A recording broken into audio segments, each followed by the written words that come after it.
Okay, growing up surrounded by the beautiful countrysides of both Ireland and England at a young age, Alan developed a love for birds and nature. He was a quick study of birds, and upon immigrating to the United States in the early 1980s, Alan was thrilled to find many new species and their habitats. After studying field guides, he too wanted to capture similar images, and so began his quest to learn photography. Much of Alan's spare time became devoted to chasing the perfect shot. His artistic background cultivated his creative use of perches with uncluttered backgrounds and excellent lighting. Over the years, this became Alan's signature: gorgeous perches paired with beautiful birds, showcasing their natural environment with simple elegance. What began as a peaceful and passionate hobby, Alan has refined to a photography business. Besides the numerous photographs he loves to acquire, Alan is equally enthusiastic about leading workshops and teaching other photographers how to capture the perfect image. He is an award-winning photographer with numerous publications, a Nikon Professional Service member, a Wimberley Professional Service member, and the author of several ebooks and educational videos. He enjoys traveling the country, speaking at festivals and photo clubs. Alan and his wife, Kim, live in Evergreen. May I please introduce Alan Murphy? Thank you, Ellen. Appreciate it. And hi to everybody, and a shout out to my fellow Irishman over there, Paul. Glad you could make it. So I'm going to jump right in here and share my screen. And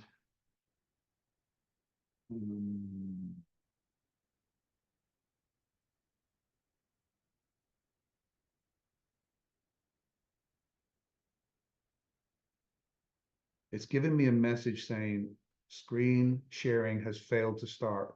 Please try again later. Do you have me as a co-host? No, you're just a basic member, and you should be able to just try it. Click on it again. See if it launches this time. No. Oh no. That's horrible. Well, can you make me a co-host? That should do it. I'm not sure how to do that. You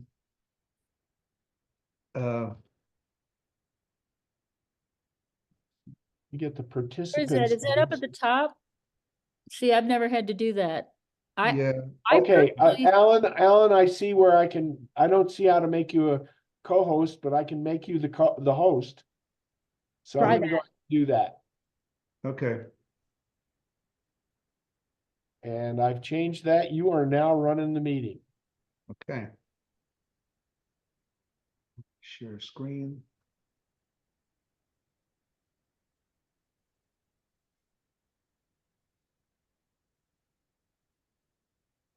Okay. Perfect. I believe You got it. Do you now see my heading?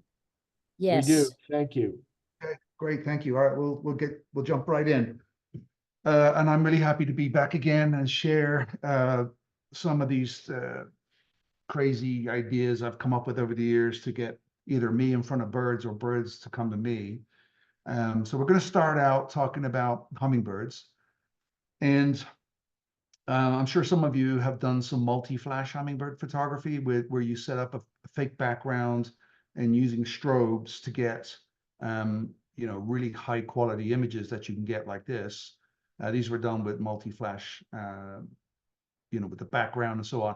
But to do those, that requires a lot of gear. You've got to have your easel with the different backgrounds and many strobes and transmitters and receivers and so on. So I want to share with you a simple technique that you don't have to use any of this stuff. So it's just a matter of taking your regular hummingbird feeders, and they can be like the one on the left there, which is a 4-spout feeder, or a simple tube feeder on the right.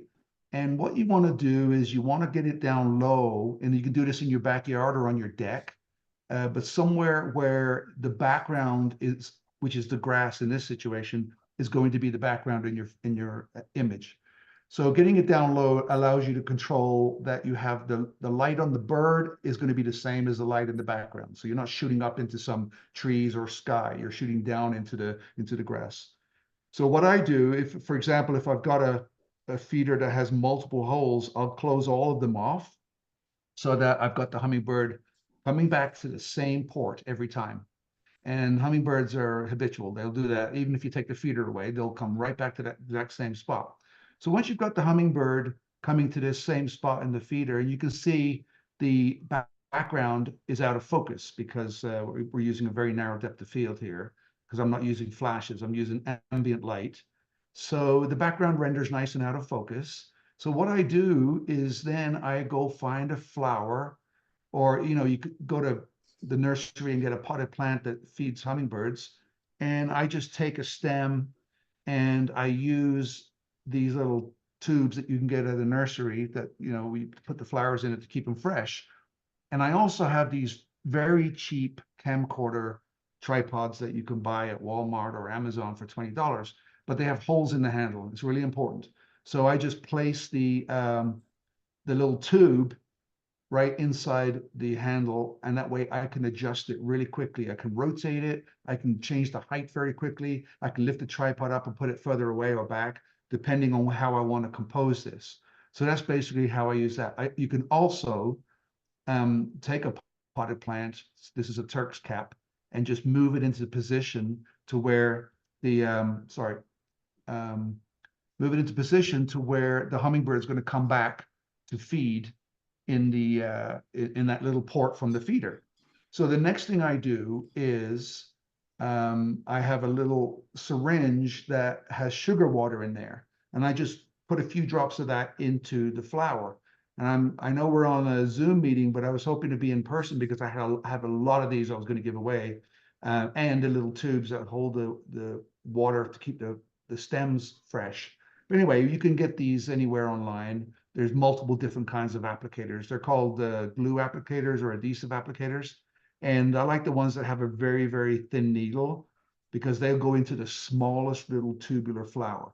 So, and it doesn't matter what kind of flower it is. I mean, you get the sugar water in there, the hummingbirds will keep coming back to it. So the next step is to close off the port of the feeder. So now the hummingbird can't get to the feeder. So the first thing he does is looks for the nearest flower. And that's right next to where he was feeding. So he'll back away and immediately check the flower out. Now you've got hummingbird juice inside the flower. Now that becomes your hummingbird feeder. And he will return to that over and over again. And now you get to shoot this. The key to shooting it, and here's an example of that very same setup. The grass in the background is out of focus. There's my little flower with the hummingbird juice in it and a female ruby-throated hummingbird. The key is to get 8,000 shutter. And we couldn't have done this a few years ago, but with the cameras today, with the post-processing noise removal software, it is easy to shoot at 8,000 shutter. But 8,000 shutter is what it takes to actually freeze the wings. So it's the same speed as a burst of flash. So now you're sitting there with ambient light. You don't have to use all these strobes and tripods and cables and all that stuff. And I do this a lot in different areas. Obviously on a sunny day, it would be hard to do this if it was overcast, but 8,000 shutter, and there's no limit to what you can do as far as changing backgrounds and changing flowers. All these images here are done with ambient light and just removing the feeder and putting a flower in place and putting a few drops of sugar water in there. So that's a really simple way to do hummingbird photography without all the strobes. And that's thanks to today's cameras with the great sensors. I'm also going to talk to you about how I get perched hummingbird images. And there's a little bit of, being sneaky with it here. So if you remove the little perches that come with the feeder, just take them off, they unscrew, or some of them don't even have it. And then just put a tiny little perch next to it. The hummingbird will use that. And then what they do is they dip in and feed, right? And then they look back again. They want to make sure everything's safe before they go back and feed again. And that's when I take their picture. Now, since I introduced the hummingbird feeder into the image, I believe I get to remove it after I take the image. So that's what I do in Photoshop. I just take it out. It's just that simple. And you kind of have to decide for yourself if that's something that your ethics believe you can do, but I don't have any problem doing that. The other thing you can do is hummingbirds, once they find a food source, you probably all know this, that they will protect it and fight every other hummingbird that comes around. So they like to perch somewhere close to it that they can observe what's going on. So simply getting a little stick and putting it in that tripod handle and just sitting it over the flower is enough to get a bird to sit on it. And that's how I got that shot. Now, you have to look at it with a macro lens when you're picking your stick out or your perch, because I chose this one that has little lichens on it just to add more value to the image. And that's a really simple thing you can do. And this was all done in my backyard.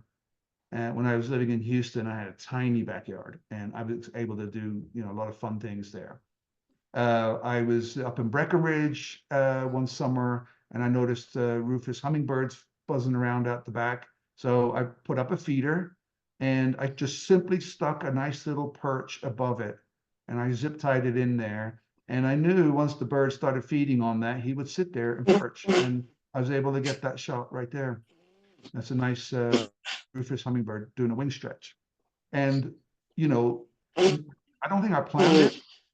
The colors of the tail and the back are matching the little leaves on the pine branch. So I thought that came out really nicely.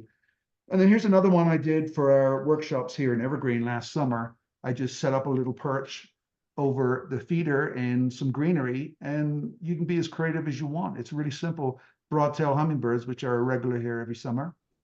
And there's some more images of different hummingbirds on different perches, all done the same way. Just putting the perch close to the feeder and not having anything else around it where they can go is the key to getting that. So Ellen, before I move on to my next topic, is there any questions come up? Oh, hang on. Okay. Second, because I am not in the right place. In the chat? Oh, we have no Yeah. questions. There was, Oh, No go yeah, ahead. I can't see the questions because the chat is, oh, wait, there's the chat. I'm sorry. I had Yeah. closed the window. Okay, I can see it too. Okay, just somebody mentioned about feed stores for the syringes. Maybe, I don't know that for sure, but I know Amazon has them. Okay, And and the then two, the floral tubes. yeah. So I should have mentioned that if anyone does have questions, just put in the chat. That way, I'll check back every so often and rather than doing the whole slide presentation and then trying to find the slides to match. No, that's perfect. Okay, and we just had a new question come up about having a portable blind. Yeah, great question. Not always. Most of the time I'm shooting these with a long lens 600 because I want to render that lovely background is a nice bouquet. And if you're back far enough and sitting still, shouldn't be a problem. If you're shooting with a 200 to 300, I suggest maybe putting up a pop-up blind just to allow the hummingbird to feel safe. The hummingbirds don't have a problem unless you move. I mean, you can talk and that doesn't bother them, but it's the movement. So if you're sitting there and you're just relaxed and then a hummingbird comes in and you do this to the camera, they're gone. So it's a matter of just being really stealthy. But I don't use blinds too often. Okay, I'm moving on. So we're going to talk about how I shoot woodpeckers. So here's an example of a very simple technique that I use.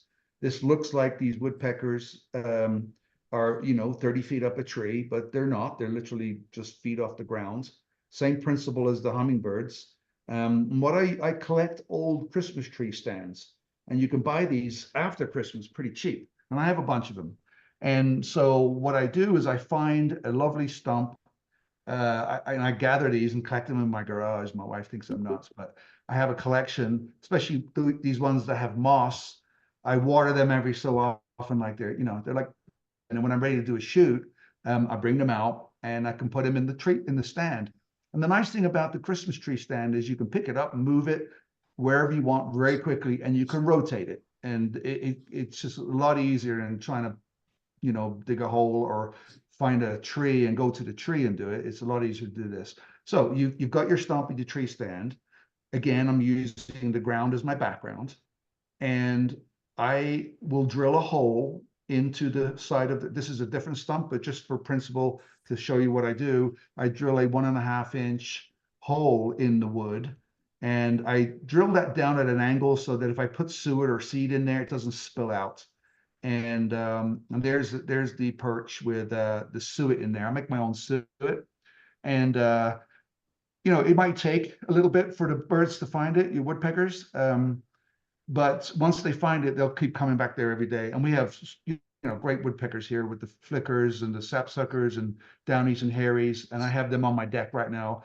And this is an easy thing to do. But you want to start with your background, find what you want in the background first, and then work backwards. And then put your stump in front of that. And then you can literally put the hole exactly where you want the woodpecker's head to be. I mean, that's how much control you'll have doing that. So here's a red-headed woodpecker. I shot this down in Houston.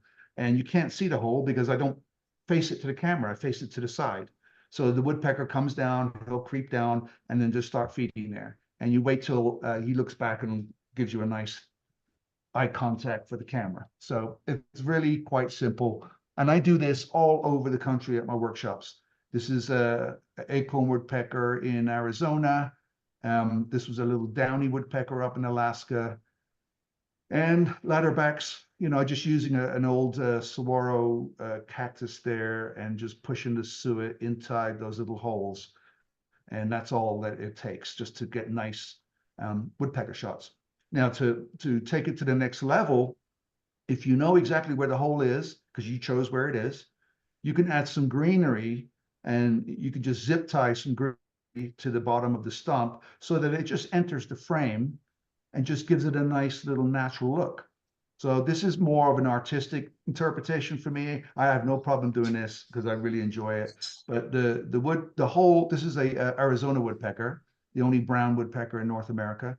And the hole is right there where his head is, that you can't see it. And then I added the greenery. And here's another, just an example of, you know, walking around and something pretty to put in the photograph and just put it at the base of the image. There's a red-bellied woodpecker, same principle, a little bit of greenery added in there. I'm going to show you one more I did. And these are just in small backyards. Hey. And this is a mesquite tree that I I thought can eat and watch. thought that would be interesting. So I looked around and I found this vine growing, and don't last long if they're out of water. So I used the water tube to put the flower in, and then I set it up and I wrapped it around the tree. And the hole that I drilled is right there where the woodpecker's head is. So I had the vision in my head before I composed the image myself, knowing where I was going to exactly put the bird. And I'm telling you, when you do that and it actually works out, it's quite a thrill. It's a lot of fun. Here's some other examples of different things I've done. The red-bellied woodpecker down there. You could do a 3-inch diameter hole and it would look like a nest cavity, and adding berries, you know. So that's a quick way just to do some woodpecker stuff. So let's go back to the chat, Ellen, if there's any other questions on that before I move on. Hang on a second. No, that was it. Okay, good. So I'm going to talk to you now about how I get birds on cactus. So not much cactus around here, but I do a lot of work in South Texas and in Arizona and the desert areas. And we get, you know, images like this. And these are all pretty much controlled. So there's different ways to do it. Here's I think a gorgeous image of a Gambel's quail singing on top of a cactus. And I'm going to show you how I get these shots. So first of all, I find the cactus that I want, and you definitely want to be wearing gloves for this. And, you know, I'll just take a simple knife to cut off the prickly pear in this case. And there's different ways to do this. You can just take a stake and zip tie it to that. Or another way to do it is take a piece of wood and put a point to it and stick that in the handle. The advantage to that is you can lower the cactus down onto the wooden stake. It slides down really easily, but now you have the option of rotating and changing the angle and so on. So once we've got that, Then I take those little plastic cups you get from McDonald's and the fast foods places for the ketchup. I grab a bunch of those, and I just stick a pin in the back of the cactus. So what you're seeing now is the back of the cactus. So the camera's facing from the other direction. So this is the back of the cactus, and you put whatever food source you think is going to work for that area. So, you know, in my case here, I'm putting in suet and seed. In fact, I did a little buffet here, and I had suet, a little piece of orange, because the woodpeckers would eat the orange, and then whatever seeds you want to put in there. And this is how I got this shot of a curve-bill thrasher. And you can't see the little cup holders, but he would bend down and pick up a little seed or something, and then look back, and that's when I got the shot. And again, I was choosing a distant background that didn't have shadows or bright branches and sticks. I wanted a nice smooth background. So that was the key. And then I put the cactus in front of that, and then I allowed the birds to come in and start feeding. And here's a couple more examples, mockingbird. And in this case of the female golden-fronted woodpecker, I had some food inside the blooming flower that was on the prickly pear. So that worked out, and I kind of composed it. I knew he'd sit on the right side. And I actually probably clipped off a couple of the little needles so that he would be comfortable there. And here's an Audubon's oriole feeding in the actual pear itself. And all I did is took a little knife and scooped that out and mashed it up, because they actually eat that stuff. So that was we're going to go on to another segment. Any questions on there? Not seeing them. No, it doesn't look like it. Okay, great. All right. So this is probably one that all of you will be able to take advantage of, is working with our feeders in the backyard. So here's a couple of typical shots. The one on the left was my feeders when I lived in Houston. The one on the right is just, I don't know where I got that image from, but not very good for photography. Way too busy, all man-made structures, they're going to land on the bars, the birds are. So this is not what you want to do when you're doing photography. So, but I have this in my yard to keep the birds coming in. So once they're coming in, on the day that you want to actually take pictures of them, here's what you need to do.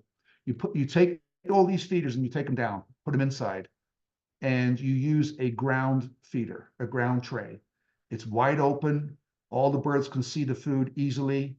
And the key is, you're going to use whatever the background is. So if you go back to these feeders, you can't shoot up like into the sky, the gray sky, with all the dead branches or the busy shadows.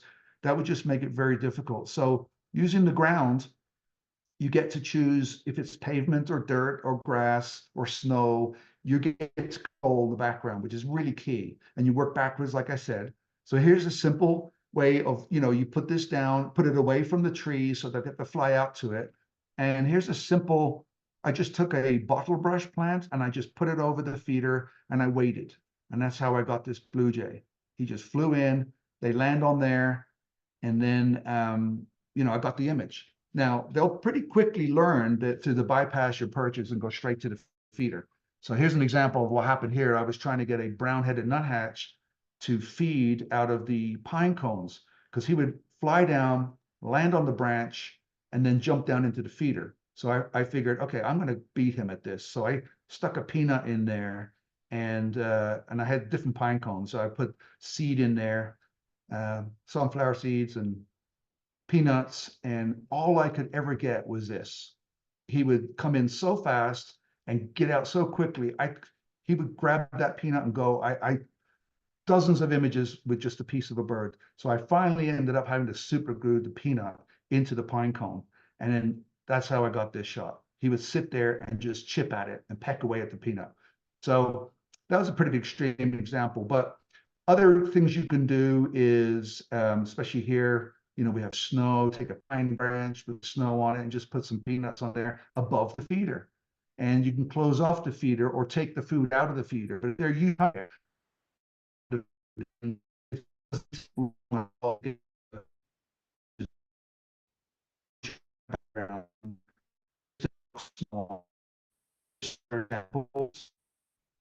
mountain chickadee with some frosty branch with pines, and then a boreal chickadee hanging upside down on the spruce cones, which I have suet placed inside that, on the backside of that pine cone, and they will hang upside down. Pretty simple. Back to the feeder. So now you've got this open feeder. The birds are all around, perched on the side of it. So how are you going to get your photographs out of this? Well, here's what you do. You take, just quick and simple, piece of cardboard and just cut a hole in it. So only one bird can feed at a time.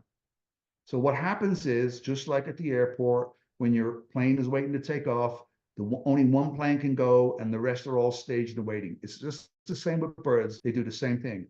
One bird will be in the hole feeding. All the others will sit up on your perch and wait. So you just put whatever perches you want using the tripod handles, or in this case, just a stake in the ground with a little delicate branch over there. And there's no limit to what you can get. So here's the result. Now, this is shot with like an iPhone maybe, or a wide angle lens, just to show for the teaching purposes. But the resulting image will be shot with a 600 millimeter, rendering the backgrounds, a gorgeous bouquet. And then I'm choosing, again, interesting looking perches. That's the key to it. Here's one I did on my deck here in Evergreen with the pygmy nuthatches. Trying to find tiny, small pine cones was a challenge, but I didn't want to overwhelm him with the big one. So I did that, and he was coming down to get to the feeder, same principle. And I had a distant hill with the light at my back, the whole thing. And it didn't take long to get that. Here's some other examples of that. You can see different species, and I do this all over. And I actually spend as much time as shooting, I spend as much time scouting for perches, looking for something that's going to really add interest to whatever species I'm shooting. And I usually find whatever is endemic to that area. I wouldn't introduce something unnatural, exotic from the store. But, upper left, you can see the black-headed grosbeak. He's on an ocotillo plant, which is perfect for them, and so on and so on. Here's a quick thing to show you how I use the suet.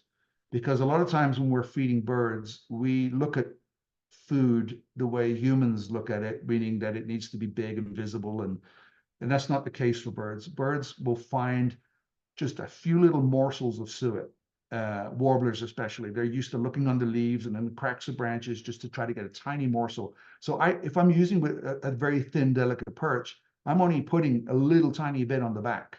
And here, in this particular case, there was some pine warblers coming down, and there's a resulting image. And if there is a few little morsels of suet left or on the bill, I sometimes will clone those out. But I composed that image, before the bird even came. So using suet is a really great way to bring birds to where you want, because you don't have to use a lot of it. Here's another quick thing I did in the winter. Goldfinches, we don't have them here, but there are other birds that may eat the thistle. So I have a thistle feeder. Goldfinches were feeding on that, and they would land on the branch and then dive down. Well, I wanted them on this teasel plant. So I put that underneath, closed off the ports to the feeder. You can kind of see there's some plastic around there. And this is what it looked like in my viewfinder. So I had chose the distant ground far away, and I set those up in a tripod handle so it was nicely composed. And then on the back side, I just added some of their seed. And I put it under that branch so the birds would come along, they would fly feeder, so they'd fly back and they would see the seed on the teasel plant, stop and land there and start feeding. And then I would wait for them to look up and look back and give me a head pose. So another quick technique there. So any questions, Ellen, before I move on? Yes, we got a great one from Fred, who wants to know how you keep the squirrels away from the feeders. Yeah, I get that question every time I do talk. The school I do is typically down a certain tree or a certain fence post on your fence. And once you figure that out, just take a handful of peanuts and put them at the bottom of that tree. And so they don't have to run across the grass to your feeder. They'll just stay there and feed. The doves are a different problem when they take over your feeder. And by the way, there's a name for that when the pigeons and doves take over your feeder, and that's called a coup. So I haven't figured out how to get rid of the pigeons, but hopefully you're just doing this for 1 day only, and you can spook them away and get your shots, and then go back to putting your feeders back up. Any other questions? Yes, we have a request for the recipe of your suet. Yes. That's a great question, and I should include that. So, well, I don't know what the best way to do that is. Maybe I can email that to you, Ellen, and you can put it on the site or send it out. Oh, that I would be have the whole. fantastic. I can tell you what I do. I use lard, cooking lard, and peanut butter, and I buy a lot of it, but you want to eat equal parts. Put that in a big pot and heat up slowly till it becomes a soup. And then I add in yellow cornmeal. And I add a lot of that in, and you have to keep mixing it up. It becomes quite a texture. So if you're in a hot climate, you'd want to make it thicker. But if you're up here in Colorado, and it's winter, you can make it colder. But it's non-greasy, and it's granular, and it's really easy to place it, and it just stays in places, and it's wonderful. And the birds go crazy for it. And it's a way, way cheaper way than buying it in those blocks at the store. And I haven't yet to find a block of suet in the store that actually is really good. I mean, I leave that up to the birds, but it's always sitting there for days. They don't really seem to bother with it. But yeah, so that's the suet I make. Anything else? Oh, that's really interesting, because you know what? That hadn't occurred to me that they aren't eating the suet that I put out because maybe they don't like it.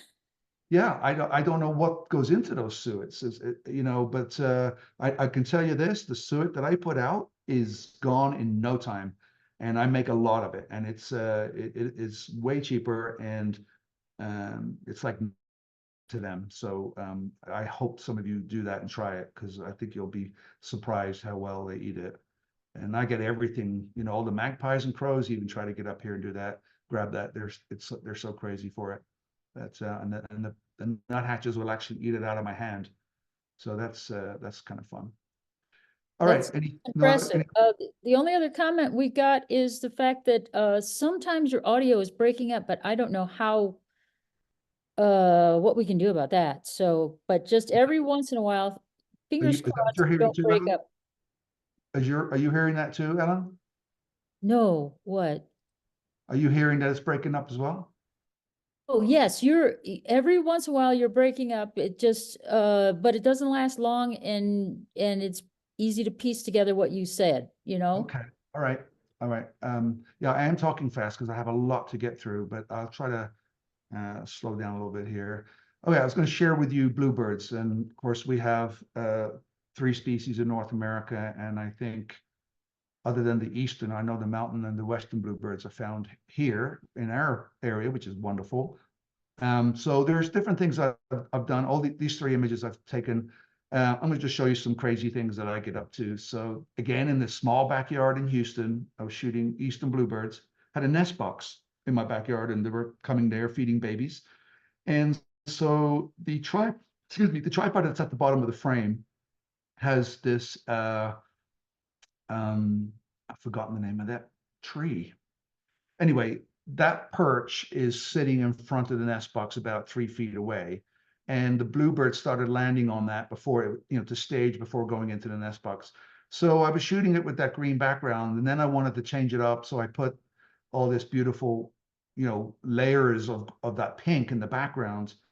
And I did it quickly and stuck it in these tripods and framed it. And then when the bluebird came in, this was the shot I got. And I thought that was editors love this kind of a spring image. So that there's just a simple thing that you can do if you have a control over the flight path of the bird and you know where they're going. And nest boxes, and they're tame, so that was an easy one to do. Also do some stuff in the winter. So you can see I have these berries in this tripod handle, and I wanted some berries for the background. So you can see how the 2 came together when I had and this one I was sitting in a blind with a 600, And you can see the distant berries in the background, which gave it a, you know, three-dimensional look. And it was just a matter of, you know, waiting, and the bluebirds came down to feed on the berries. And it was great trying to grab their shots of them grabbing berries, which, if you've ever done this, you'd be amazed at how fast they can grab a berry and swallow it. So you're literally firing 20 frames a second. So what I figured out was, I'm going to go find bigger berries, and that helps because they have to sit there for a minute and psych up before they swallow something big. So that really helps in photography. So if you are going to find something with berries, the bigger the berry, the better it works. I'm going to go on to my next section unless there's another question. Is there, Ellen?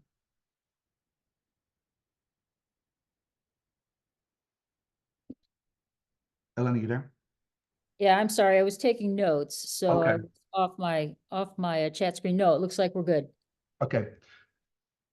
Water is a powerful way to photograph birds. So I'm going to go through some of that for you. Right now, you can take, I went and bought a pond liner, and I cut it up into 4-foot sections. And these can pack in a suitcase, and I can travel with them. And if I go to different locations, I could just scoop out a hole in the ground and put some water in it. And then to take it to another level, there's a backdrop frame. They're inexpensive to buy. They fold up in a little bag, and you put that around it, and you buy a camping jug at the outdoor store and fill it. And that little spigot, it'll drip water for 2 days. And it's the dripping of the water that attracts the birds because they know it's fresh. That's a very simple, crude way to get birds coming to water. And then from there, what am I doing? I'm choosing my background, and you can see there's a tripod on either side. It might be hard to see in that image, but I've got branches going down to the water. And that's what you're doing. You're photographing the bird as they're making their way down to the water. Now, if you're doing this in your backyard and you're not out somewhere remote, then you can just go to the hardware store and get a drip line that doesn't have any, you know, just has a straight line. There's no holes in it, and just attach that to a hose. And now you've got a very thin source of water drip that you can control. And here's one example of when I was doing this in Galveston for the songbirds that migrate through Galveston. You can see I've got a simple setup here because I'm not photographing them in the water. I'm photographing them on their way down. So I've got a bucket with a piece of plywood, and I just put a few sticks around it or rocks and put the liner on there and put water in it. And then it's hard to see, but there's the little black line is just tucking over the backside there, and that's dripping water into it. And it's that movement of the water that when the birds are moving around, they come down to drink. And they're coming down, and as they're coming down, I'm taking their picture. So I'm choosing, you know, attractive little perches to photograph them on. So that's the lawn in the background, the blue-winged warbler with the little viney branch coming down. And the shots that I keep are the ones before they're actually showing the liner of the pond. But that's the principle of it, and it works really, really well. And even if you have water in your area, like a creek, it still works really well because the bird, if you set this up near cover, the birds would be more apt to come down to your little drip pond than they would going down to the side of a creek where there's more predators. Here's another shot of a quick setup I did. Same thing, but you can see the little perch is clearer on this one. And you can see the one, there you can see my drip line, okay? So it's moving the water around and it spills over into the ground, no big deal. But they're making their way down, so you can see those pine cones. So here's an orchard oriole on those exact pine cones, and that's how easy it is. And then here's a yellow warbler on the same branch. So I just wanted to show you how well that works. Here is what I did is I eventually built my own little drip pond on like a little table, get it off the ground so your background is even further away when you put the perches over it. I put grasses around the edge. That was just to deter the birds from flying right to the edge of the pond. I wanted them to get up on the branches. And I made this little wooden table, and it was 3 inches deep on the end as close to me, and it went to a 1/2 inch on the far end. So that way, when I put the liner in, the water was quite deep on the end closest to the camera. So I knew they would all want to bathe at the farthest end, which is what I wanted. I want them to be, you know, I want to control where they're coming down. So I set up the sticks and the branches. So just to show you how powerful this is just one afternoon on this branch here. And you can see the little lichen. There's a hooded warbler coming to bathe. Right here, I had a summer tanager on there coming down to bathe. And over here, painted bunting. And on this branch down here, Blackburnian warbler. And here on that little stick there was a yellow warbler. Here's a little video. Let me see if this can play. Just to show you, see, they're all staging on the perch above. And and once one bird bathes, they all start to bathe. So if there's a lot of birds in the area, you'll find that if you can get one of them to bathe, they'll all come down. But it's getting them on the perch is the key. And if you want to do the bathing shots, then you would just invest more in decorating your pond, with rocks or mossy perches or something like that. So it's unlimited to what you can do. All right, I'm gonna, any questions, Ellen?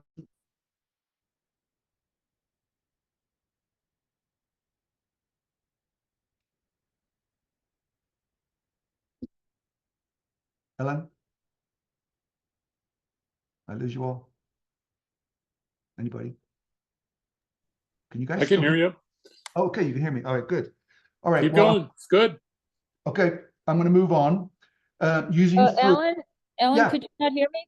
Yeah. Ron wanted to know about autofocus or manual focus, or both. Autofocus, because the birds are moving around. Even if they're sitting still on the perch, if you manually focus on them, as soon as they turn their head slightly, the head's going to be out of focus. So I wouldn't trust it. I mean, today's autofocus is so good, but it even finds the eye for you and tracks the bird within the frame. I mean, I started out in manual focus many, many years ago, but no, definitely autofocus for this. Any other questions, Ellen? Actually, I have one now. What do you call the new, it's a new type of focus where it captures, so that you're setting up for the bird before it's even left the perch. Oh, So the pre-capture. Oh yeah, pre-capture, that's Yeah, it. that is great for action photography. I'm not sure I go into that on this talk, but yeah, my camera does the same thing. It is continually buffering 1 second of images, which is 20 frames, and it is continually buffering that. So when you press the shutter, it saves the 20 frames that it took before you press the shutter, and then all the images after you press the shutter. So if a bird's jumping off a perch and you're slow, well, you've got the image. So it's pretty exciting.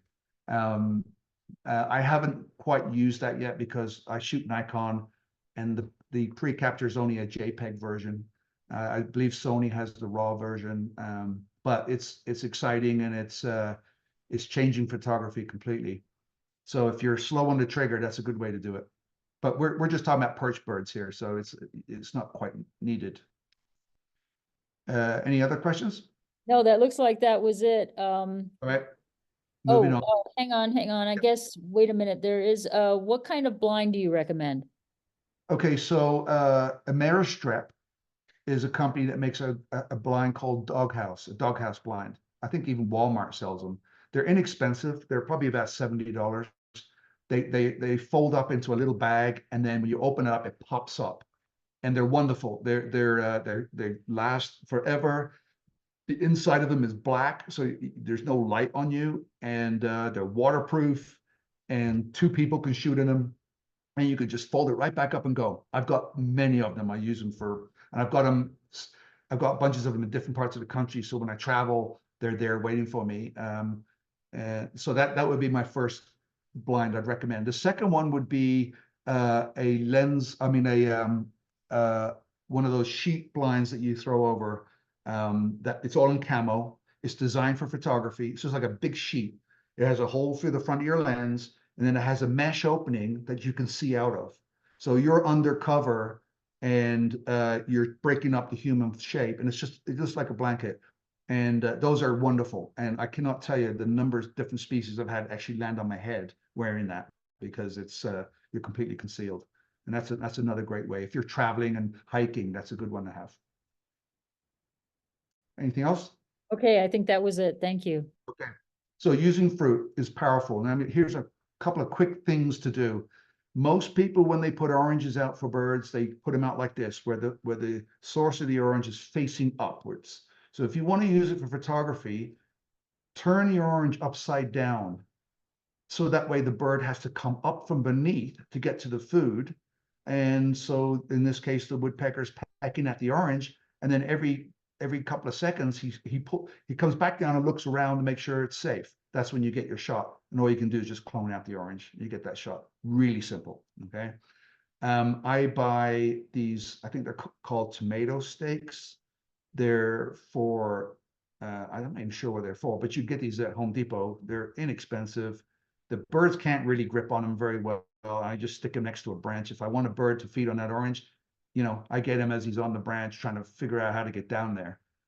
So that's a mesquite branch in bloom, and in the background is a distant mesquite tree. So you have that beautiful green going from the foreground to the background.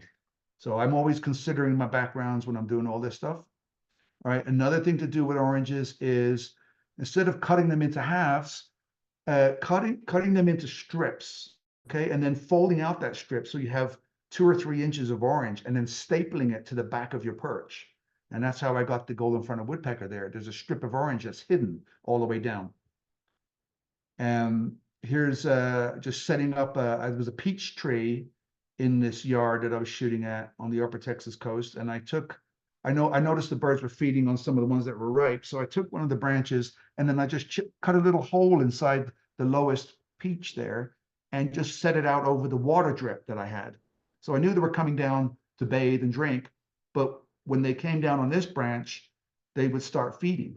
So the grosbeaks and the tanagers all love that. And even Tennessee warblers, orange crown warblers, there's a few species of warblers that will actually eat fruit. So whatever's coming down will pause, and it makes a lovely image, really easy to do. Here's some examples of many different, times I've set up fruiting berries and stuff around. Once you know where the birds are going, whether they're going to a nest box or a feeder or a water drip, then you start adding these interesting perches.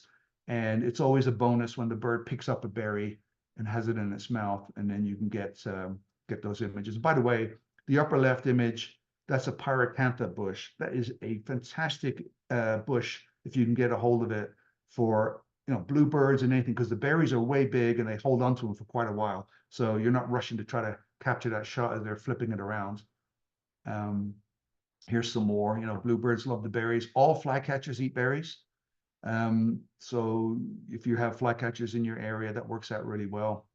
And there's a few more.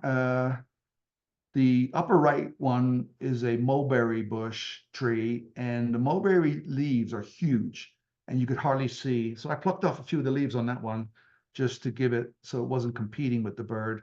And then 3 years trying to get a shot of the lower right Pyroluxia. That's a Christmas cactus. And I know they eat those berries, but I had never seen it. And I tried for 3 years, and finally he got up there and picked the berry off, and I almost passed out. I was so excited. Okay, so I'm going to talk to you about how to get ground birds like quail and meadowlarks and doves, and birds that like to stay on the ground. I'll show you how I get those up off the ground onto perches. Is there any questions before I do that, Ellen?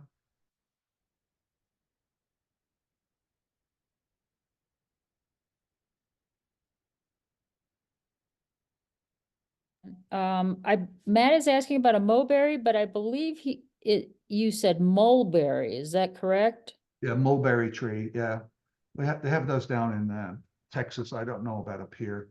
Totally different variety of plants up here, but equally exciting. That's what I love being here. Now it's just all new for me. That's excellent. Okay, I think we're good then. All right. So we're going to go ground birds here with quail, meadowlarks, or any birds, grouse, ptarmigans we have around here. I'm going to show you how you can get them up on a stump. And these images are just for teaching purposes. So I was showing you how I take a stump, and the first thing is you want to find an attractive photogenic stump. If that does sound so nerdy, but if you get what I mean, like something with lichen on it or character is really helpful for the image. And I just put that in the ground. I dig a hole, put it in the ground really quick, Then I find another branch and put that up from the ground up. Now you can't see that from the camera's perspective because you're shooting it from the left side forward. So all you're seeing is a stump. You don't see the ramp in the back, but the ramp is the key. So you can put seed at the base of this ramp, and you can put some all the way up so you get to the very top of the to the stump. So if there's birds feeding on that, they will follow that up there. They won't jump up on the stump because they don't like to exert that much energy. They might if you're really lucky and you wait long enough, but if you build a ramp, it will happen so fast. So then I just add some greenery around it. And again, as I was telling you, this is not a stump that I've actually photographed, but just for the purpose of teaching. But here is one that I did in South Texas. Very simple, an old gorgeous weathered stump, and whatever greenery is growing in the area, I just use that. I don't even know the name of that, but there's a ramp right behind that you cannot see, but that scale quail got up there. And of course, again, I started with my background. What do I want to see in the background? And that lovely creamy. So here's some other examples. Gambel's quail in Arizona, really easy. And that might be a little bit overkill with the flowers, but those were wildflowers that were growing, so we used them.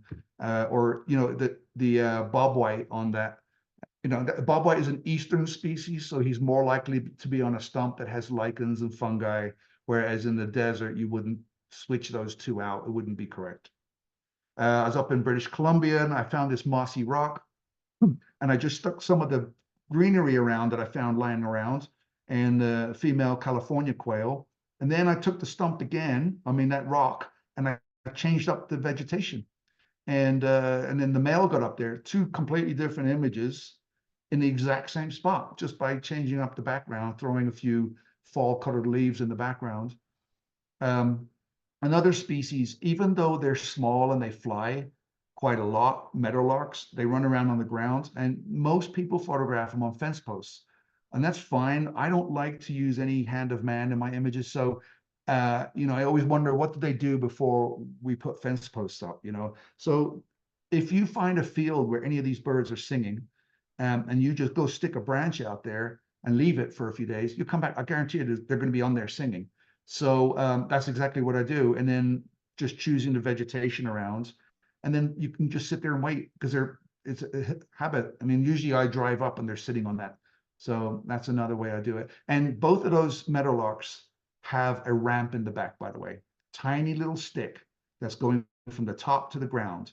Again, the bird could fly up there and hop up there, but he's more likely to do it and way quicker if you have that ramp, because he'll run around it, and then he'll get up an inch or so on that branch, on that little ramp, and sing, keep calling his way up, and the next thing you know, he pops up there and starts singing. And that's in the breeding season. So let me back up.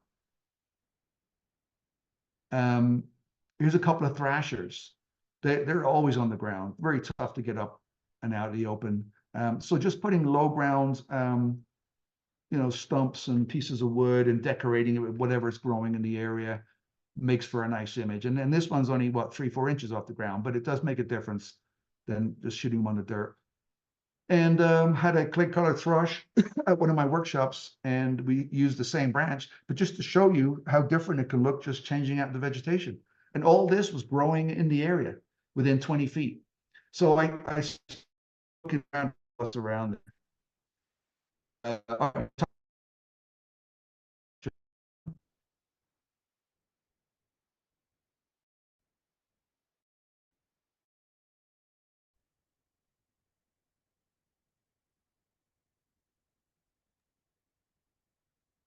Hang on, Yep. Alan, we lost you for about, probably less than a minute, but could you go back one slide and do that again? Okay, so I was talking about the thrashers, just putting low level wood down there and using the vegetation around there.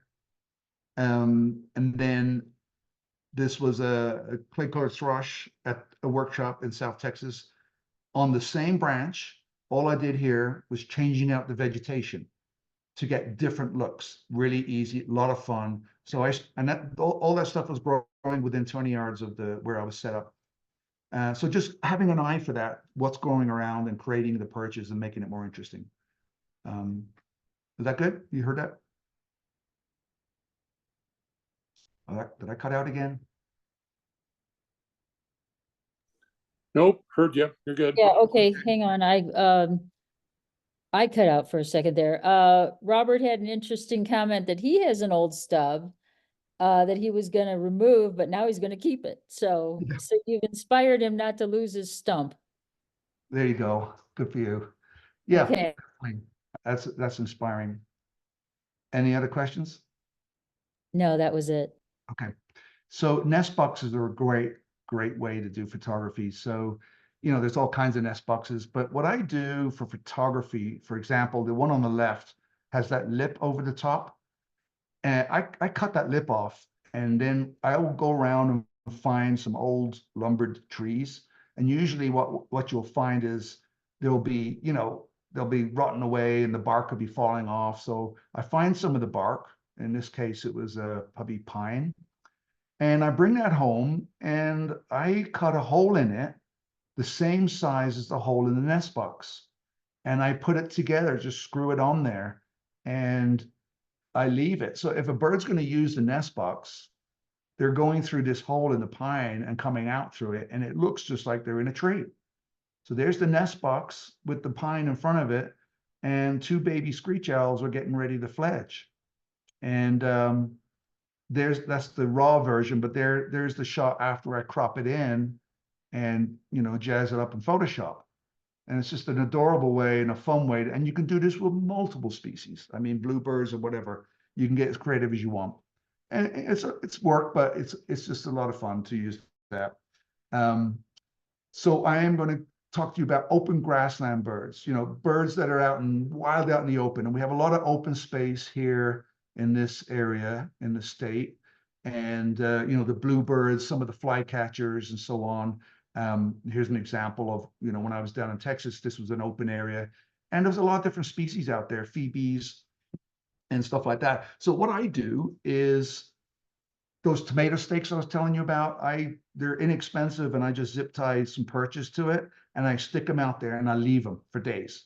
And those birds start using them right away because there is no other perches out there. So they like to, they'll hunt around and go around and use each of those perches. And it's just a matter of setting up my blind one afternoon and just waiting. And I got this Eastern Phoebe in gorgeous last minute light on fall color leaves with a beautiful distant background. Same thing, I put out teasel, and so that's what it looks like in a viewfinder. And then bluebirds are going around hunting. They're going to use it. Mullen, I think we have mullen in this state. Yes, we do, because I have it in my backyard. Yeah, these are great. This will be the first time I get to photograph this perch in bloom with the yellow on it, which is, I cannot wait. But Western mountain bluebirds as a female, and yellow-headed blackbirds, so we don't have those here. They all like to use those perches. So just sticking those out there in open areas and leaving them. And then, you drive by, you just check to see if the birds are using them. And once they are, you've got your photograph.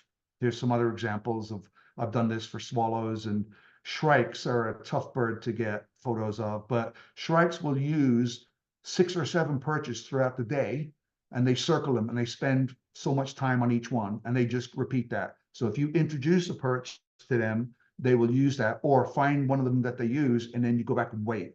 So there's some, a little waiting in that.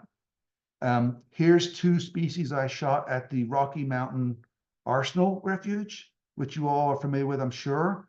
And I went down there for the first time, and there was singing western meadowlarks and grasshopper sparrows. And I just stuck that little branch out there and left it and put it in amongst the wildflowers, and got back in my car and waited. And I had 3 or at least 3 species get on there and sing, because there's no other sticks out there. Lark buntings were on there too. So fun things to do. All right, shrikes and scissortail flycatchers, which most images I've ever seen of these birds are on wires, which I don't like. So here's a crazy thing I did just to get photographs of them not on the wire. So here's a fence line down in Texas that during migration, these fence lines would have 200 flycatchers on there getting ready to migrate. It kind of looks like this, and that's very, very typical. But to get an image of them, really simply, here's what I did. I just found stuff that was laying around. So I just some sticks and I zip tied this to one of the stumps. Okay, you can see me doing that right there. Then I found what I wanted as a perch, which is just, I don't even know, that's a dandelion or whatever that is, just growing right by the fence post. So I took that and I zip tied that in a horizontal position. Okay, so I wanted the bird on top of that. Now, to get him to get off the wire, all I did was just grab some grass and mangle it into the barbed wire, and it just stayed there. And I did it on the top one only, and I did it for like 20, 30 feet on either side. And this is exactly where I wanted the bird to land. And the birds will always take the firmest part of the branch that's open. So that made sense to me that he was going to land there, because the left side had all those gnarly leaves and the right side was too delicate and drooping. So I'm saying this is where he's going to land. So I get in my car and I'm shooting out the window, and there's my background I'm choosing, right? This is a wider angle shot, just showing you what I'm looking at. I'm in the car waiting, and here's the finished result. So what happens is, the flycatchers move up and down the fence line, and then they get to my area and they swoop up, and there is no fence, no wire they can land on, so they just pop right up on the perch.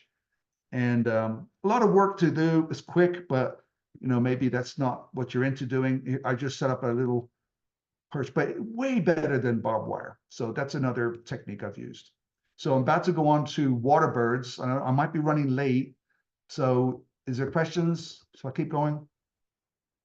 Hang on a second. They want to know, Matt wants to know if it's dangerous for birds to be on wires. No, not at all. Never seen a bird have an issue with wire.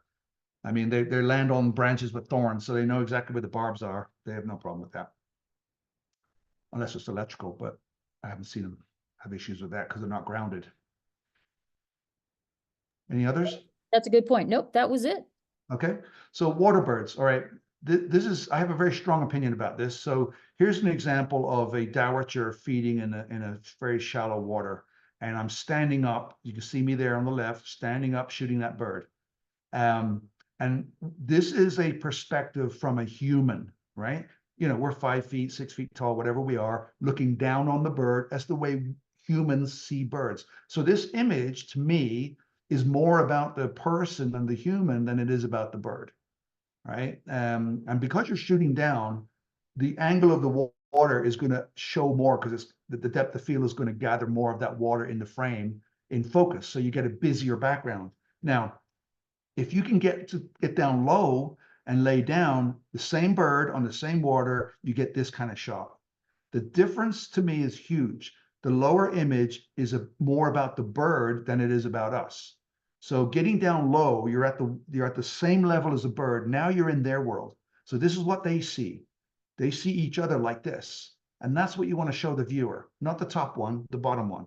So yeah, it's tough getting down, and it's even harder getting up as I get older.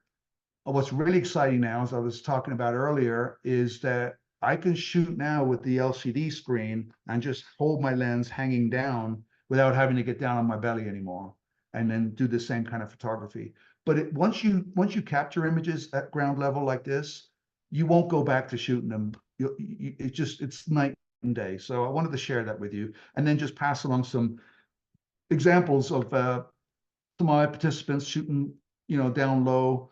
Back in the day, I used to get in the water with the tripod waders on, and a little risky, but this is how much I believed in getting down low. Here we are up in the tundra ponds of northern Alaska, and there's still ice at the bottom of these ponds, but so important to get down. You can see the eider ducks there. You're down in their level. And here's another fascinating thing about birds in ponds or water. All their predators come from land. So when you get in the water with them, they don't care about you. They come right up. And I've seen this many times where I've been sneaking up on my belly to the bank of the water, and they go to the other side of the pond. It doesn't matter how stealthy I am. It's very difficult. But as soon as I put waders on and get in the water, they completely forget about you as a threat. And it's quite an amazing experience to have them come close to you. And I've had lots of wonderful experiences with birds. Here's some of our clients up in Canada in the water, getting their lens down to shoot the ruddy ducks. And you can see the duck doesn't care because you're not a threat to him. You know, there's not going to be a coyote or a bobcat coming swimming out towards them. So they don't really have predators in the water. If getting in waders and your tripod's not something that you want to do, here's another easy thing to do. Just take an inner tube from a tire or a tractor wheel or something. And I just cut some plywood, really simple, and zip tied it to the tube. And you can use a bean bag or a pillow. In this case, I'm using what's called a skimmer, designed for low lying photography. And here I am in the water without the tripod. It's easy to move that thing around and float around with it. And then for extra concealment, we were talking about blinds earlier. This is the throw over camo blind I was telling you about. I have in front of my face there a mesh that I can see out and has a hole for the camera. And I can move around and get as close as I want to birds. So here's me doing the same thing with a pair of pied-bill grebes. And it's an incredible way to spend time with nature, let alone take pictures. It really is. Here's some examples of the same thing. Green-winged teal, first light in the morning, water level, birds starting to display. Okay, that bird has no idea I'm there. He doesn't care less. Same thing with a calling horn grebe. So I hope you can see that getting down low makes all the difference, and it really renders the background out beautifully. Same thing with common loon with their little babies. I mean, a very intimate shot, but there's no presence of the photographer in that image, and you're not shooting it from standing up. So I'm going to go on to birds in flight. Hope I'm not. I know I'm going over, but are we doing okay? No, that's fine. We do have a question. Are there any Yep. cameras with OLED screens? OLED screens. I'm not sure.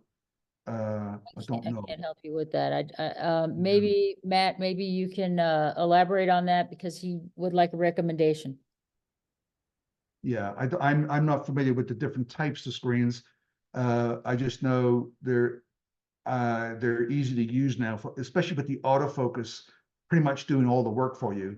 You're not having to recompose, you're not having to move the autofocus point around anymore. It does it all automatically. So therefore, I can just use my LCD screen if it flips up, which mine does, and just point it at the subject, and it does the rest for me. And I just follow the bird around and shoot that way. So I don't have to actually be laying down. The other thing, if you are laying down, you've got to bring the lens up to your head, which is still another, 8-10 inches. Whereas hanging the lens down and using the LCD screen, you can literally go all the way down to the ground. So much better. All right, so birds in flight. So you can there's a lot of hawk watch towers all over the country, and you can go there during migration and set up and get shots of birds flying around, such as flying birds. You can go to, this is taken on one of my workshops. We have bald eagles, we're in you can get images like that, like this banking bald eagle. You can go to the beach, and there's terns and skimmers, and you can get all kinds of shots like this Forster's tern. That's diving. Lots of refuges around, and this is Bosque del Apache in New Mexico, thousands of geese, and no problem getting those kind of shots. And here's my lovely wife shooting ducks at a local park. And there's lots of places you can go to practice bird photography. Or you can go extreme, like on this cliff edge, I was shooting puffins and murres up in St. Paul Island off in the Bering Sea. Crazy, but I loved it. And that's how I get shots like this. Or you can go to a rehab center where they fly birds. I know there's a few places in Houston that do this, and you can take pictures of these they're tame birds, and they have Jessies on them, but it's another way to practice birds in flight. But how do you get these kind of shots? The little birds, the tiny birds, right? This is not as easy. There's no way you can just walk outside and hopefully get this shot. Here's a northern cardinal banking, tack sharp, frozen wings. I'm going to show you how I do that. So it's pretty simple. You want to find an area that is open but has cover on one side or the other, and not cover where you have big trees with thick branches everywhere. In this case, it's kind of shrubbery, and I stick that stick in there and leave it there, and then I use a very small feeder And what happens is when the birds want to go to the feeder, they always go to the staging perch first because they want to make sure it's safe. There's no snakes or predators. So they always use the firmest branch to take off from to go to the food. So just knowing that, you can control where the bird takes off from and where it lands. Now, to fine tune it, you can use a really skinny bird feeder. Now, when I started out with this, I was using a pencil box. And here's what happens. You get the bird coming in, and you can literally choose within an inch or two where the bird's going to land. So it's getting control of the flight path. Then I even built this little feeder myself. This is a 1 inch wide feeder. I put a little dowel on it so that they would grip that when they landed. And then I put a slope in it so that as the seed went down, it always went to the side where the bird was. And I would set that up on a tripod. And here's an example of a woodpecker coming in exactly to land there. But what we're doing now, especially this is an image I took 2 weeks ago up in Alaska. Instead of using those feeders, I use a hollowed out stump and put the seed in it. Because sometimes you get a dramatic flight shot and it's right next to the feeder. And you've got to decide whether to leave it or clone it out. Where in this case here, you can keep the birds and the stump all in the same image. And you're basically shooting the bird as they fly from the perch over to the landing stump or the landing feeder, okay? Now, what you do is, if you're in a blind, which you should be, you want to take a measurement, a piece of string, and it needs to be the exact same distance from the camera to the feeder as it is to the staging perch that the bird's going to take off from. That way, they're going to fly in focus all the way across. So I autofocus on the end of the stump or the feeder, and then I switch it to manual. So it's no longer autofocusing. I've already set the focus distance. And I literally just wait for the birds to leap. So you can always tell when they're going to fly because they're going to crouch down and take off. And you can capture them as they're flying in. Now, you want to use 8,000 shutter, which is easy, like I said today. And the more frames per second, the better. So 10, 20, even 30 is better. Now, here's how it works. That red represents my view through the lens. So I'm hoping that the bird's going to take off on that staging perch on the left and fly through that lens, the view of the lens, and land on the feeder. That's my goal, right?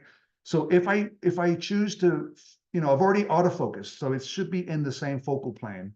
And I move my lens left and I lock down the Wimbley head. So now what happens is I'm watching the bird on the staging perch, and when he leaps off, I just start firing, rapid firing. I use a little remote and I sit there and the bird flies through. And that's how I get these kind of shots. Really simple. I do this in every part of the country, from northern Alaska to South Texas. Different species, same principle. Now, if you move your lens over to the takeoff perch, you could use that pre-capture we were talking about earlier, and you'll definitely get all the takeoff shots. But you can also just tell when they're going to leap and just start firing. And you want to fire before they do it. As soon as you think they're going to go, you just rapid fire. But when you put it next to the perch, you always get the wings down and the body's going to be more horizontal. And I've gotten dozens of species doing this. If you frame it near the feeder, you'll get more percentage of birds, because some of them might come in from a different direction or come in from a different tree or bounce off the feeder and bounce back. They get nervous. But when you frame it there, you're going to get the birds landing. So they're kind of going to be more banking in or upright. Here's some examples. These two I took 2 weeks ago in Alaska, the pine grosbeak and the gray jay. Same principle. All my clients were standing next to me, all got the same images. Just the technique is involved. Focusing on not the front of the perch or the front of the stump, but halfway through. Use your hand, or have someone go out there and hold their hand there, and then you autofocus on that, and then get out of manual focus. Move your lens to the side, and then when the birds come in, just rapid fire. Here's one I did from my deck outside here in Evergreen. Just set up a perch and put the camera with a wide angle lens underneath it and used a remote, a wireless remote shutter. So I just sat there inside the house, my coffee, as the birds were coming up to land on the perch to get to my birdseed. So the Steller's jay. So there's no limit to what you can do. It's the same principle. Here's some examples. In Galveston, Baltimore Orioles coming over for an orange. I mean, these are not easy birds. You don't see many flight shots of them, but the technique is really quite simple. Even little titmice and cardinals. Another thing you can do is there's certain species that fight above the feeder. Blackbirds, all the finch species do this. So here's what it looks like. You know, you've got two dominant birds on the feeder and the rest are all scrambling around above it. And even blackbirds, I mean, most people ignore them, but I think they're wonderful. But here's the kind of shots you pick out of that. When you, I mean, you're rapid firing and you just, you know, birds are flying in and out of the focus plane. You don't even know what you're going to get, so you check it out later. It's like Christmas morning. And here's a red-winged blackbird. You know, it's stunning action. Here's some we did last week up in Alaska. See, the pine siskins are fighting above the perch, and they fight. They go up and then they come back down, and the grosbeaks as well. And you're just firing this action, and you don't know what you're really getting. And then you look back and you get some incredible flight shots of species that nobody else is really getting these shots. So that's a technique, really simple to do. Here's another pair of pine grosbeaks. Now I'm going to go quickly through this because this could be quite involved using infrared triggers, okay? Here's an elaborate setup I did, just like a hummingbird setup. In the middle there, you can see the feeder with peanuts and the photo trap with the camera and all that. Now there's an infrared beam that's about, you can see it here, and it's putting out a beam in one side, and then when the bird crosses it, it reflects the beam back down, fires all the flashes, and everything's the way you've said it. I use 1/16 power, and here's another example of how the bird's coming to the feeder, breaks the beam, fires the flashes. Here's an example of him coming in for that. This you do on a dark day, but here's the kind of imagery you get. And this is done with multiple flash. You're talking about, you know, big depth of fields where you're capturing every minute detail in the bird. It is exciting. But today's cameras now with the high ISOs and the shutter speeds, we don't really have to do a lot of this anymore. But you can see the example, just changing out the backgrounds, and you capture some amazing flight postures that you never see with the human eye, you know, blue jays. I even set that up here in my backyard in Evergreen, and one night captured this little young raccoon coming in. I made this little rocky water, just like the same principle for bringing in birds. And I did this for birds too, but there was foxes and all that coming in at night. So I set up the infrared beam, and as soon as his little head touched the beam, it fired the flashes and so on. So talking about Evergreen, I just want to share with you some of the things I've been doing since I got here. I love that we have flickers. Here's a shot I've got of a flicker coming into the feeder during the summer, and then one of during a beautiful snowfall in the trees. So that's why I'm excited about this snowstorm we're getting, to get out and get some new unique images. Here's a crazy project I did for our workshops this past June, and I'm going to be doing this again next year, because almost every pond in Evergreen going up from the lake has kingfishers on it. So they're very spooky birds, as you may know if you've ever tried to photograph one. I mean, you could just drive by one and they scream and fly off into the next county. They're really tough. So I set up this tank. I built this tank. I had it made with measurements, and I've got a little water aerators in there, and I got it up at eye level on a little table I built. Put minnows in there. Then I took some images that I bought online and had them made into metallic prints. So the image on the bottom is an underwater shot of a river with river rocks, and I printed that out to the same size as the fish tank. And you can see here, I put that in the back of the tank on the inside. And it's because it's not paper, it's not going to wobble or anything, it's going to stay firm. And then I try to find some matching pebbles that are the same as what's in the image, right? A little crazy, okay? So here's what it looks like from the viewfinder. So you're looking like you're underwater in a river, but actually it's a fish tank. And here's our blind for the workshop, and you can see the tank down there. And so I've got two perches set up for the kingfishers. The one on the left is above the fish tank, and the one on the right, if you can see it, a little horizontal mossy perch, is for the kingfisher to dive down into a minnow cage that I have floating in the pond. But the key is when he dives into that tank, all my clients and myself are firing at 8,000 shutter, and this is what we're capturing. Okay, you've got the kingfisher underwater grabbing a fish, and it looks like you're laying down in a river with a wetsuit on and you're with a snorkel. but just a fun project to do. And here's the other perch I was telling you about. I have a little floating minnow cage. And once the kingfisher finds it, he comes in every single day. And this is an example. This is a composite I put together showing you how as soon as he dives down, we're taking pictures, grabs a fish, he's on his way up. And that's how we get these lovely detailed images of kingfishers in flight. Another crazy project I'm doing is using the Nikon Snapseed app, which is like firing the camera from your iPhone. You can change all the settings and everything else. But if you see in the background of this image, I've got that stump in the Christmas tree with the hole in there and the woodpeckers. I've got the lens, a wide angle lens, literally 2 inches from the hole. And I leave it there and I'm able to fire the shots as a hairy woodpecker came up to feed. And that's really different. It's a wide angle scenic with a bird literally 2 inches from the lens. And I got to photograph pygmy elves up here, which I love. And then here's another setup of a hairy woodpecker feeding on the pine cone. Really simple. Just put the suet in the pine cone and there it goes.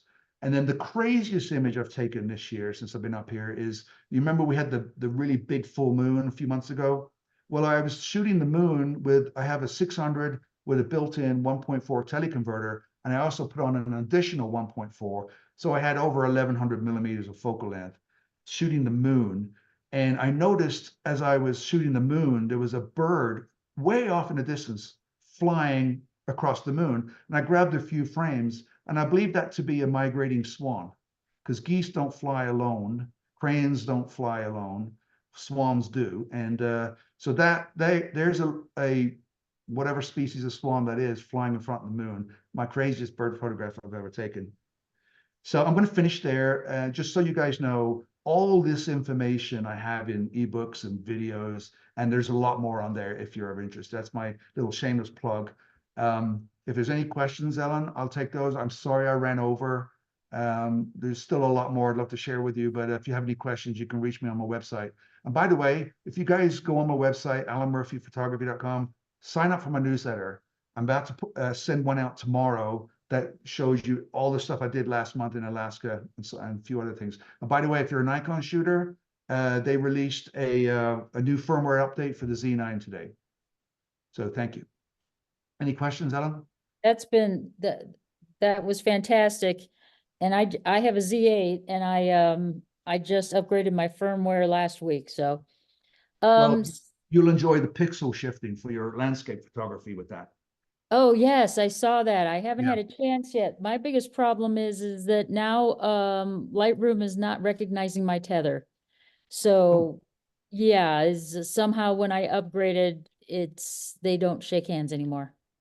Oh, no.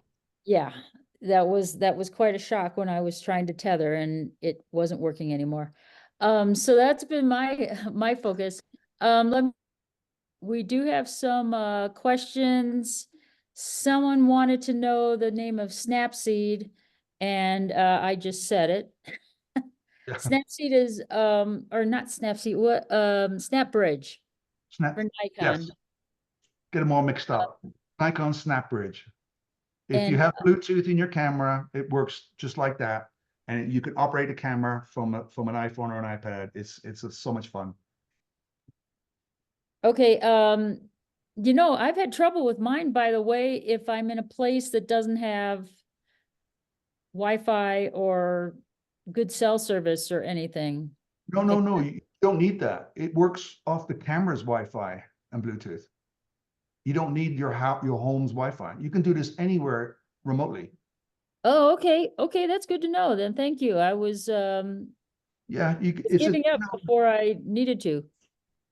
These cameras have deep menus and they can be overwhelming sometimes, but it's a pretty good, and of course all this is on YouTube teaching you how to set it up, but it's once you got it going, it's great because you're nowhere near the subjects and you can just get some really intimate different shots. No, that's truly amazing. And you gave so many wonderful tips. I really appreciate it. And we've got a lot of thank yous coming in on the chat. I do see some questions since Yeah, I can read them. Let me go through them and answer real quick. Someone said pygmy owls here in Evergreen. Yes, northern pygmy owls. They're quite common. So and they're nesting right now, so they always call right at dusk and dawn.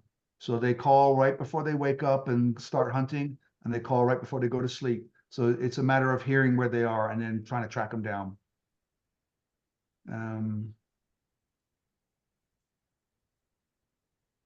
So someone's asking about the recording being available, so I'll let you guys speak to that.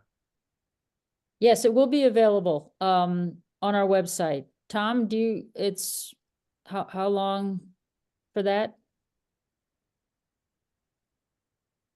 Well, I'm not quite sure how long it'll take, but I'm assuming it won't be for long. Okay. And someone's asking about, how to get mosquitoes out of your way, but that's a tough one. I mean, obviously there's head nets, and that's all I know about mosquitoes. I just don't go near them. I've been eaten alive too many times. But thanks for staying over, guys. I know we're about to get a big storm, so we're not going anywhere anyway, but I Let's see, appreciate we you did guys. have, you did skip one question about Summerfest. Is that something you've done previously to be at Summerfest? What's Summerfest? It's well, an Evergreen Summerfest is an art fair. Oh, I think I went to that this year. It was fantastic. Is this where all the artists have booths? Yes. Yes, I went there as just a viewer, and absolutely wonderfully inspiring, stuff. And I know some of the photographers that have booths there. I won't be doing that. I'm too busy traveling. I don't actually, print and sell stuff and go to galleries and have my stuff there. It's too much work. My primary job description is, 2 weeks a month I'm gone leading workshops. And if you're interested in any of those, they're all on my website. But yeah. Yeah, you have some amazing workshops. I was salivating. Thank you. Okay, if we don't have any more questions, I think everybody is just so amazed by what you've done that they're probably still taking notes, so. Well, like I say, you guys have this recorded, so people can go back and review it. There's also, if you look at all my ebooks, all this information is broken down in each one, and videos, and a lot more stuff in there too. And then maybe, one day you guys can join me on a workshop. It'd be great. That'd be fantastic.